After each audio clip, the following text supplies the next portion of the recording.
J'attendais cette BD depuis longtemps, elle a été reportée longtemps, longtemps, longtemps.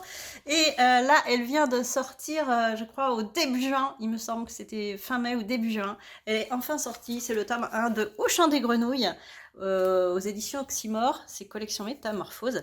Et c'est de Barbara Canepa, Anaïs Allard et Florent Sacré. Florent Sacré, je crois que c'est lui qui a inventé les lapins crétins.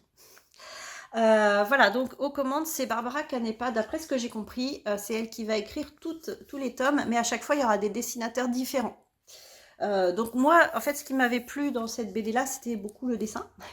Donc je verrai si les prochains tomes me plairont aussi, mais j'adore le dessin. Voilà. Hop, et vous voyez, le titre, il est un peu irisé comme ça, c'est sympa. C'est l'histoire de jeunes animaux de la forêt qui forment le club du samedi et ils vont chez une lapine sorcière qui leur raconte des histoires, etc.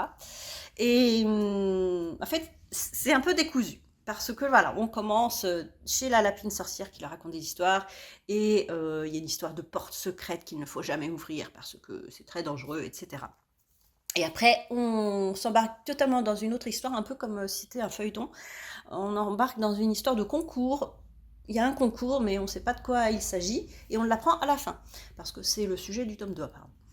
Et donc on suit ces jeunes animaux qui veulent préparer un concours secret, mais il y a des tensions avec les grenouilles. Voilà, c'était très joli, très bien fait. Les dessins sont superbes.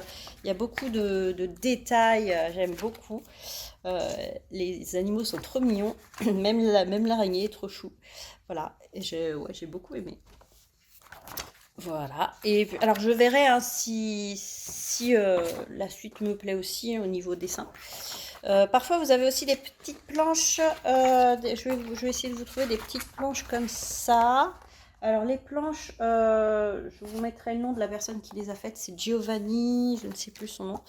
Des planches, voilà, là c'est sur l'ail, il y en a une sur la betterave, il y en a une sur l'araignée, enfin voilà.